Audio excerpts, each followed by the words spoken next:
La mañana de la radio. Todo lo que querés escuchar. Comenzamos el día con los titulares, con la buena música, con la comunicación y todas las voces que te acompañan cada mañana. Radio Boom Show. Nuestro próximo programa.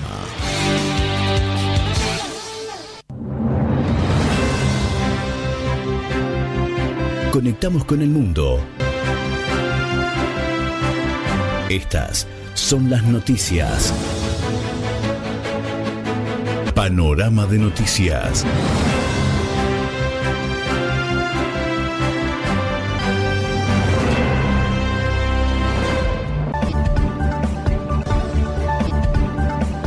Los invitamos para nuestro próximo informativo.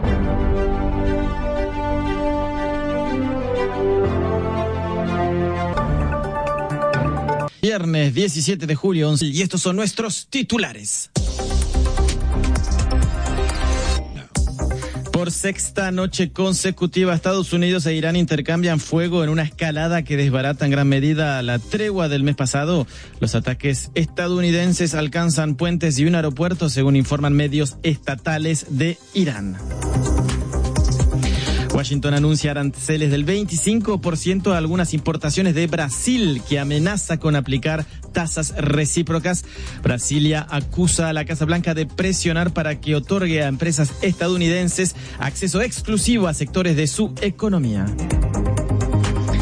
El número de muertos por los 2 terremotos en Venezuela asciende a 4.930. En este informativo iremos a Caracas, donde 3 semanas después del desastre, hospitales de campaña internacionales atienden a miles de personas debido al colapso del sistema de salud.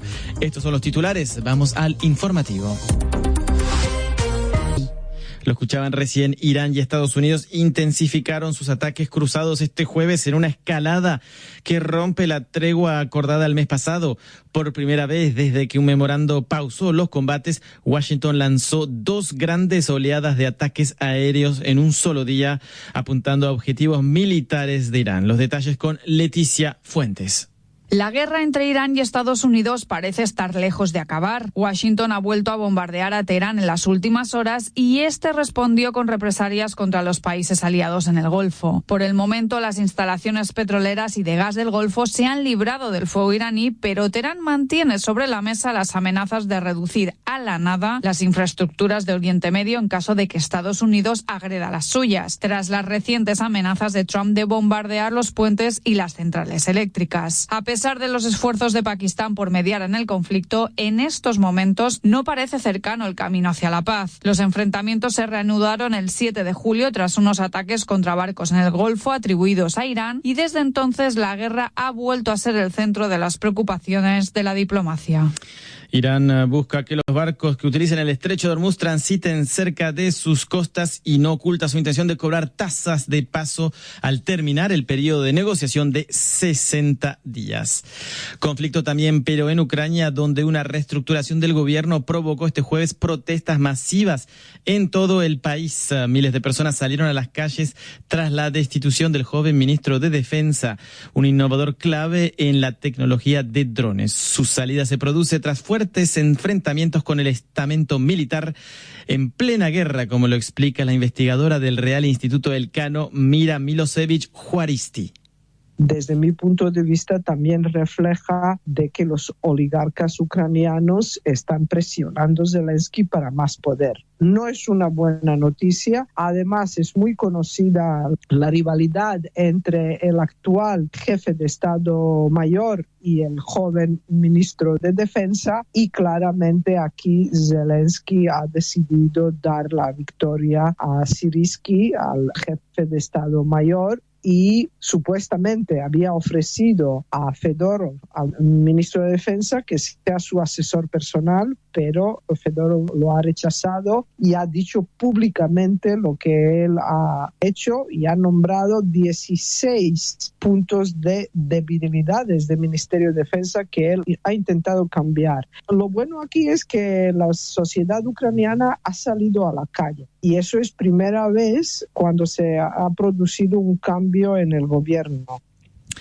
La renovación del gabinete ucraniano pone a prueba la autoridad política de Zelensky, quien gobierna bajo ley marcial sin elecciones a la vista.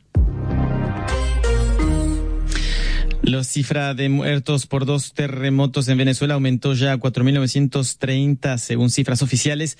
A 3 semanas del desastre, los hospitales de campaña internacionales atienden también ahora a miles de personas que buscan atención médica general ante el colapso del sistema de salud local, más allá de las urgencias por los sismos. Así lo cuenta nuestro corresponsal en Caracas, Víctor Amaya.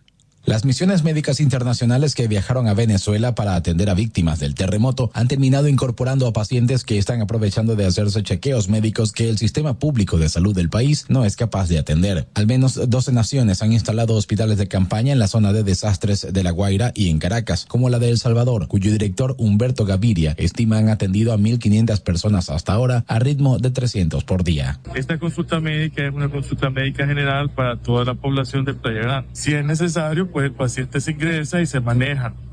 No más de 4 o 6 horas. Marta Catalinas es la jefa de la misión médica española que maneja un centro de salud en un parque de Caracas. Allí han atendido a más de 2.300 pacientes que llegan por distintas razones a pesar de las advertencias formales. Estamos atendiendo únicamente urgencias. Hay especialidades, pero para 6 tipos de urgencia. Únicamente urgencias, no atendemos pacientes crónicos. Pero cuando la atención de salud es precaria en Venezuela, las patologías de base y las crónicas pueden derivar en urgencias. Catalinas admite que han recibido personas con crisis diabéticas, hipertensivas y de otro tipo que les dicen no pueden hacerse sus chequeos regulares en hospitales venezolanos. Yolaisa Suárez es una de ellas. Yendo acá para atenderme la parte de ginecología y la quiropedias porque vi la posibilidad de que aquí es más rápido. María Escobar también acudió al Hospital Español. Fíjense esta cola impresionante. Esto es una prueba de que la gente está desatendida en Venezuela. Desde Caracas, Víctor Amaya para... Gracias, Víctor Amaya. Y temas ahora de salud en Chile, donde bajo el nuevo gobierno ultraderechista se presentó un recurso para obligar a las mujeres a escuchar el latido del feto antes de abortar, endureciendo la ya restrictiva ley actual. La polémica propuesta sacude al país. Escuchamos a Gonzalo Rubio, el ginecólogo que realizó el primer aborto legal en Chile. La verdad es que el tema del no dejar que las mujeres escuchen los latidos del corazón si es que no quieren, es una recomendación que nosotros teníamos incluida dentro de la norma técnica de la ley. Está expresamente recomendado que si la mujer no quiere escuchar el latido del corazón fetal, no se le obligue a hacerlo. Y lo que ha planteado este grupo es que sea una condición para que la mujer pueda acceder a la interrupción del embarazo. Esto habla de 2 cosas. Lo primero, una situación que a nosotros nos parece que es extremadamente cruel. No tiene ninguna evidencia científica porque no otorga ni favorece nada con respecto al tema, sino que al revés, solamente criminaliza, estigmatiza y genera culpa sobre las mujeres. Era el ginecólogo Gonzalo Rubio, entrevistado por Leticia Fuentes. Lo anunciábamos en titulares. Brasil calificó como injustificables y de motivación política los últimos aranceles del 25% impuestos por Estados Unidos a sus importaciones y amenazó con aplicar medidas recíprocas. El jefe de la diplomacia estadounidense, Marco Rubio, afirmó que el gravamen responde a que Lula puso su propio ego por delante de un acuerdo sin negociar de buena fe. En respuesta, el canciller brasileño Mauro Vieira rechazó las declaraciones por considerarlas inaceptables y aseguró que su gobierno jamás se ha levantado de la mesa de negociaciones. Lo escuchamos. En este sentido, las declaraciones del secretario de Estado Marco Rubio, divulgadas en la madrugada de hoy en las redes sociales con respecto a los aranceles adoptados contra Brasil, son inaceptables y ofensivas para el pueblo brasileño y el gobierno brasileño. Rubio ataca de forma grosera y arrogante al jefe de Estado de un país amigo. Claramente, lo que incomoda al gobierno de Estados Unidos es el hecho de que Brasil no se haya doblegado ante las pretensiones desmedidas y las exigencias descabelladas. Vieira además acusó a la Casa Blanca de presionar a Brasil para otorgar a las empresas estadounidenses acceso exclusivo a sectores claves de su economía. También sobre Estados Unidos, el país designó al cartel de Juárez y a otro cartel llamado Los Viagras como organizaciones terroristas extranjeras. El presidente Trump comenzó a aplicar esta etiqueta a los carteles en febrero de 2025, permitiendo a sus autoridades estadounidenses tomar medidas más agresivas contra estas redes y quienes las apoyen. En México, el periodista y activista Josué Martínez, conocido como el Jaguar, fue asesinado a tiros este jueves cerca de su casa por dos sujetos en motocicleta. Martínez, que también era abogado, cubría temas de seguridad. Según Reporteros Sin Fronteras, México es uno de los países más peligrosos para la prensa, con más de 150 comunicadores asesinados desde 1994. Seguimos en América Latina porque la presidenta electa de Perú, Keiko Fujimori, se reunió este jueves con el mandatario interino José María Balcázar en el Palacio de Gobierno en Lima como parte del proceso de transición. Fujimori asumirá el próximo 28 de julio tras ganar el balotaje por un estrecho margen ante el izquierdista Roberto Sánchez. Escuchamos a Fujimori. Después de muchos años, regreso a Palacio de Gobierno. Hemos tenido una reunión cordial, de mucho respeto, más allá de las diferencias ideológicas que puedan haber entre nosotros. Esta cordialidad es también una muestra de institucionalidad y de lo que significa la democracia. Recordemos que Fujimori hizo campaña con una plataforma de seguridad de mano dura. Nicaragua rompió relaciones diplomáticas con Italia tras las críticas de Roma por otorgar la ciudadanía a Alessio Casimirri, ex miembro del grupo de extrema izquierda Brigadas Rojas. El gobierno italiano cuestionó que Managua albergue al ex militante condenado por el asesinato en 1978 del ex primer ministro Aldo Moro. El histórico líder de la democracia cristiana fue secuestrado en marzo de ese año y hallado muerto en el maletero de un automóvil 2 meses después. Trump asistirá este domingo en Nueva York a la final de la Copa del Mundo entre Argentina y España. Su presencia coincidirá con un fuerte reclamo de Human Rights Watch, que pidió a la FIFA guardar 1 minuto de silencio antes del partido en memoria de 2 migrantes muertos a tiros por agentes de inmigración de Estados Unidos. Las víctimas son el colombiano Joan Sebastián Durán y el mexicano Lorenzo Salgado. Ambos casos ocurrieron en controles de carretera realizados por el ICE bajo la campaña de represión migratoria impulsada por Trump. Escuchamos a la coordinadora de Human Rights Watch, Catherine de la Fuente.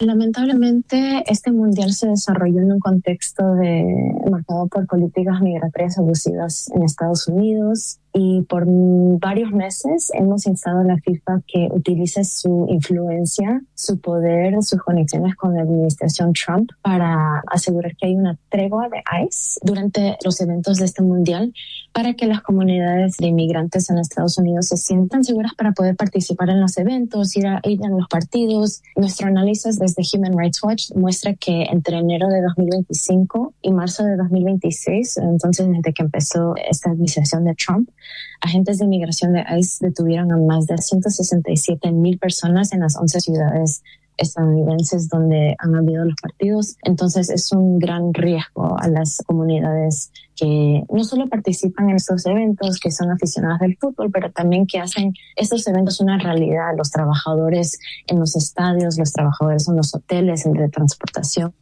Era Catherine de la Fuente de Human Rights Watch. Haciendo eco de que este miércoles Francia aprobó el derecho a la muerte asistida tras años de debate, viajamos a Colombia. Allí, meses después del fallecimiento por eutanasia de Catalina Giraldo, su caso regresa a la Corte Constitucional en medio de la discusión sobre el derecho a decidir cómo morir. Los detalles con Leticia Fuentes. La muerte de Catalina Giraldo ha vuelto a poner sobre la mesa uno de los debates más sensibles en Colombia, el derecho a decidir cómo morir. La joven llevaba años conviviendo con graves trastornos de salud mental y había solicitado acceder al suicidio asistido. Sin embargo, la lentitud de las administraciones le obligó a someterse a la eutanasia. Su caso deja ahora en manos de la Corte Constitucional la posible mejora del acceso a este derecho. Lucas Correa, director del laboratorio DESLAB y apoderado judicial de Giraldo, explica este nuevo proceso. proceso. Actualmente en Colombia la eutanasia está plenamente reglamentada. Es tan simple como incluir la asistencia médica al suicidio en esa reglamentación y en discutir entre médicos cuáles son los mecanismos seguros para lograrlo. No conocemos el primer caso en Colombia en donde no haya habido médicos dispuestos a hacerlo. Los casos están en las barreras de los hospitales, las clínicas, que institucionalmente se oponen. Lo que nosotros esperamos es que la Corte Constitucional, a pesar de que ella ya no esté con nosotros, conozca su caso y que resuelva las barreras estructurales que le impidieron acceder a este mecanismo y que le impiden a otros colombianos y colombianas a ejercer su derecho a morir dignamente. Catalina fue un precedente en Colombia y tras su muerte dejó una importante tarea al alto tribunal: aclarar cómo debe garantizarse este derecho y evitar que otras personas tengan que atravesar su mismo recorrido judicial. En Colombia el derecho a morir dignamente es un derecho fundamental. Ha sido reconocido por la Corte Constitucional colombiana desde hace más de 30 años y existe a pesar de los gobiernos. Existe a pesar de los gobiernos de izquierda que no han hecho nada por el derecho a morir dignamente, también a pesar de los gobiernos de derecha que tampoco han hecho nada. Quien crea el derecho han sido los jueces a partir de casos que desde el año 93 les han venido llegando de personas que han intentado tomar decisiones autónomas sobre el fin de sus vidas. Colombia es uno de los pocos países donde el derecho a morir dignamente se ha desarrollado a través de decisiones judiciales y no mediante debates políticos, pero también es uno de los pocos lugares donde este derecho no genera divisiones entre la población. Según cifras recientes de firmas encuestadoras, la aprobación de la muerte digna y de la eutanasia supera el 70% y en las ciudades capitales supera el 75%. Y eso tiene una razón de ser, y es que la muerte nos toca a todos y probablemente nadie quiere verse obligado a vivir una vida que no quiere vivir. Mientras la Corte decide, el caso de Catalina Giraldo se ha convertido en Colombia en un símbolo de valentía, dignidad y sobre todo de libertad. Encuentra lo más destacado de la actualidad internacional en tu aplicación.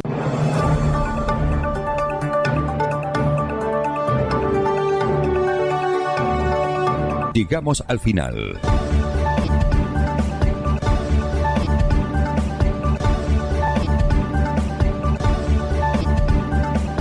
Los invitamos para nuestro próximo informativo.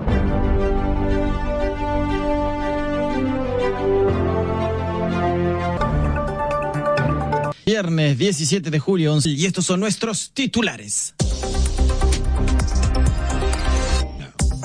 Por sexta noche consecutiva, Estados Unidos e Irán intercambian fuego en una escalada que desbarata en gran medida la tregua del mes pasado. Los ataques estadounidenses alcanzan puentes y un aeropuerto, según informan medios estatales de Irán. Washington anuncia aranceles del 25% a algunas importaciones de Brasil, que amenaza con aplicar tasas recíprocas. Brasilia acusa a la Casa Blanca de presionar para que otorgue a empresas estadounidenses acceso exclusivo a sectores de su economía.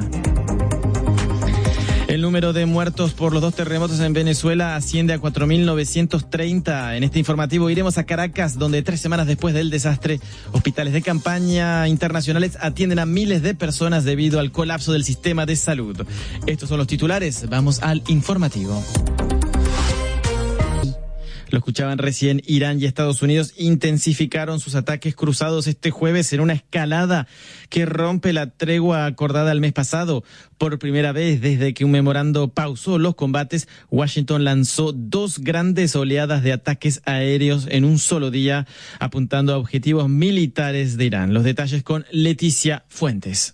La guerra entre Irán y Estados Unidos parece estar lejos de acabar. Washington ha vuelto a bombardear a Teherán en las últimas horas y este respondió con represalias contra los países aliados en el Golfo. Por el momento, las instalaciones petroleras y de gas del Golfo se han librado del fuego iraní, pero Teherán mantiene sobre la mesa las amenazas de reducir a la nada las infraestructuras de Oriente Medio en caso de que Estados Unidos agreda las suyas, tras las recientes amenazas de Trump de bombardear los puentes y las centrales eléctricas. A pesar de los esfuerzos de Pakistán por mediar en el conflicto, en estos momentos no parece cercano el camino hacia la paz. Los enfrentamientos se reanudaron el 7 de julio tras unos ataques contra barcos en el Golfo atribuidos a Irán y desde entonces la guerra ha vuelto a ser el centro de las preocupaciones de la diplomacia. Irán busca que los barcos que utilicen el estrecho de Hormuz transiten cerca de sus costas y no oculta su intención de cobrar tasas de paso al terminar el periodo de negociación de 60 días. Conflicto también, pero en Ucrania, donde una reestructuración del gobierno provocó este jueves protestas masivas en todo el país. Miles de personas salieron a las calles tras la destitución del joven ministro de Defensa, un innovador clave en la tecnología de drones. Su salida se produce tras fuertes enfrentamientos con el estamento militar en plena guerra, como lo explica la investigadora del Real Instituto Elcano, Mira Milosevic Juaristi. Desde mi punto de vista también refleja de que los oligarcas ucranianos están presionando a Zelensky para más poder. No es una buena noticia. Además, es muy conocida la rivalidad entre el actual jefe de Estado Mayor y el joven ministro de Defensa, y claramente aquí Zelensky ha decidido dar la victoria a Syrsky, al jefe de Estado Mayor, y supuestamente había ofrecido a Fedorov, al ministro de Defensa, que sea su asesor personal, pero Fedorov lo ha rechazado y ha dicho públicamente lo que él ha hecho y ha nombrado 16 puntos de debilidades del Ministerio de Defensa que él ha intentado cambiar. Lo bueno aquí es que la sociedad ucraniana ha salido a la calle, y eso es primera vez cuando se ha producido un cambio en el gobierno. La renovación del gabinete ucraniano pone a prueba la autoridad política de Zelensky, quien gobierna bajo ley marcial sin elecciones a la vista. La cifra de muertos por 2 terremotos en Venezuela aumentó ya a 4.930, según cifras oficiales. A 3 semanas del desastre, los hospitales de campaña internacionales atienden también ahora a miles de personas que buscan atención médica general ante el colapso del sistema de salud local, más allá de las urgencias por los sismos. Así lo cuenta nuestro corresponsal en Caracas, Víctor Amaya. Las misiones médicas internacionales que viajaron a Venezuela para atender a víctimas del terremoto han terminado incorporando a pacientes que están aprovechando de hacerse chequeos médicos que el sistema público de salud del país no es capaz de atender. Al menos 12 naciones han instalado hospitales de campaña en la zona de desastres de La Guaira y en Caracas, como la de El Salvador, cuyo director Humberto Gaviria estima han atendido a 1.500 personas hasta ahora a ritmo de 300 por día. Esta consulta médica es una consulta médica general para toda la población de Playa Grande. Si es necesario, pues el paciente se ingresa y se maneja. No más de 4 o 6 horas. Marta Catalinas es la jefa de la misión médica española que maneja un centro de salud en un parque de Caracas. Allí han atendido a más de 2.300 pacientes que llegan por distintas razones a pesar de las advertencias formales. Estamos atendiendo únicamente urgencias. Hay especialidades, pero para 6 tipos de urgencia. Únicamente urgencias, no atendemos pacientes crónicos. Pero cuando la atención de salud es precaria en Venezuela, las patologías de base y las crónicas pueden derivar en urgencias. Catalinas admite que han recibido personas con crisis diabéticas, hipertensivas y de otro tipo que les dicen no pueden hacerse sus chequeos regulares en hospitales venezolanos. Yolaisa Suárez es una de ellas. Yendo acá para atenderme la parte de ginecología y la quiropedias, porque vi la posibilidad de que aquí es más rápido. María Escobar también acudió al Hospital Español. Fíjense esta cola impresionante. Esto es una prueba de que la gente está desatendida en Venezuela. Desde Caracas, Víctor Amaya para... Gracias, Víctor Amaya. Y temas ahora de salud en Chile, donde bajo el nuevo gobierno ultraderechista se presentó un recurso para obligar a las mujeres a escuchar el latido del feto antes de abortar, endureciendo la ya restrictiva ley actual. La polémica propuesta sacude al país. Escuchamos a Gonzalo Rubio, el ginecólogo que realizó el primer aborto legal en Chile. La verdad es que el tema del no dejar que las mujeres escuchen los latidos del corazón si es que no quieren, es una recomendación que nosotros teníamos incluida dentro de la norma técnica de la ley. Está expresamente recomendado que si la mujer no quiere escuchar el latido del corazón fetal, no se le obligue a hacerlo. Y lo que ha planteado este grupo es que sea una condición para que la mujer pueda acceder a la interrupción del embarazo. Esto habla de dos cosas. Lo primero, una situación que a nosotros nos parece que es extremadamente cruel, no tiene ninguna evidencia científica porque no otorga ni favorece nada con respecto al tema, sino que al revés, solamente criminaliza, estigmatiza y genera culpa sobre las mujeres. Era el ginecólogo Gonzalo Rubio, entrevistado por Leticia Fuentes. Lo anunciábamos en titulares. Brasil calificó como injustificables y de motivación política los últimos aranceles del 25% impuestos por Estados Unidos a sus importaciones y amenazó con aplicar medidas recíprocas. El jefe de la diplomacia estadounidense, Marco Rubio, afirmó que el gravamen responde a que Lula puso su propio ego por delante de un acuerdo sin negociar de buena fe. En respuesta, al canciller brasileño Mauro Vieira rechazó las declaraciones por considerarlas inaceptables y aseguró que su gobierno jamás se ha levantado de la mesa de negociaciones. Lo escuchamos. En este sentido, las declaraciones del secretario de Estado Marco Rubio, divulgadas en la madrugada de hoy en las redes sociales con respecto a los aranceles adoptados contra Brasil, son inaceptables y ofensivas para el pueblo brasileño y el gobierno brasileño. Rubio ataca de forma grosera y arrogante al jefe de Estado de un país amigo. Claramente, lo que incomoda al gobierno de Estados Unidos es el hecho de que Brasil no se haya doblegado ante las pretensiones desmedidas y las exigencias descabelladas. Vieira además acusó a la Casa Blanca de presionar a Brasil para otorgar a las empresas estadounidenses acceso exclusivo a sectores claves de su economía. También sobre Estados Unidos, el país designó al cartel de Juárez y a otro cartel llamado Los Viagras como organizaciones terroristas extranjeras. El presidente Trump comenzó a aplicar esta etiqueta a los carteles en febrero de 2025, permitiendo a sus autoridades estadounidenses tomar medidas más agresivas contra estas redes y quienes las apoyen. En México, el periodista y activista Josué Martínez, conocido como el Jaguar, fue asesinado a tiros este jueves cerca de su casa por dos sujetos en motocicleta. Martínez, que también era abogado, cubría temas de seguridad. Según Reporteros Sin Fronteras, México es uno de los países más peligrosos para la prensa, con más de 150 comunicadores asesinados desde 1994. Seguimos en América Latina porque la presidenta electa de Perú, Keiko Fujimori, se reunió este jueves con el mandatario interino José María Balcázar en el Palacio de Gobierno en Lima como parte del proceso de transición. Fujimori asumirá el próximo 28 de julio tras ganar el balotaje por un estrecho margen ante el izquierdista Roberto Sánchez. Escuchamos a Fujimori. Después de muchos años, regreso a Palacio de Gobierno. Hemos tenido una reunión cordial, de mucho respeto, más allá de las diferencias ideológicas que puedan haber entre nosotros. Esta cordialidad es también una muestra de institucionalidad y de lo que significa la democracia. Recordemos que Fujimori hizo campaña con una plataforma de seguridad de mano dura. Nicaragua rompió relaciones diplomáticas con Italia tras las críticas de Roma por otorgar la ciudadanía a Alessio Casimirri, ex miembro del grupo de extrema izquierda Brigadas Rojas. El gobierno italiano cuestionó que Managua albergue al ex militante condenado por el asesinato en 1978 del ex primer ministro Aldo Moro. El histórico líder de la democracia cristiana fue secuestrado en marzo de ese año y hallado muerto en el maletero de un automóvil 2 meses después.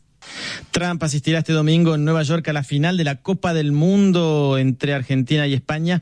Su presencia coincidirá con un fuerte reclamo de Human Rights Watch, que pidió a la FIFA guardar 1 minuto de silencio antes del partido en memoria de 2 migrantes muertos a tiros por agentes de inmigración de Estados Unidos. Las víctimas son el colombiano Joan Sebastián Durán y el mexicano Lorenzo Salgado.